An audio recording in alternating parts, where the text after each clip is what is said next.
জাবার জের পেশ, বলো জাবার জের পেশ।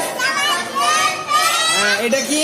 সাকিন মা জজম, সুকুন মা জজম। যে অক্ষরের উপরে থাকবে সুকুন মা জজম তাকে কি বলবো? সাকিন। আসলে জাবার জের পেশ যে অক্ষরের উপরে থাকবে তাকে কি বলবো? মুতাহাররিক। কি বলবো? মুতাহাররিক। যে অক্ষরের উপরে থাকবে তাকে কি বলবো? মুতাহাররিক। আর জাবার জের পেশে কি বলে? হারাকাত বলে। কি বলে বলো? চলো, আহসিন, আহসিন, আহসিন। ইয়াগফিন, ইয়াগফিন, ইয়াগফিন। মসজিদ, মসজিদ, মসজিদ। ইরহাম, ইরহাম। আমহিল, আমহিল, আমহিল।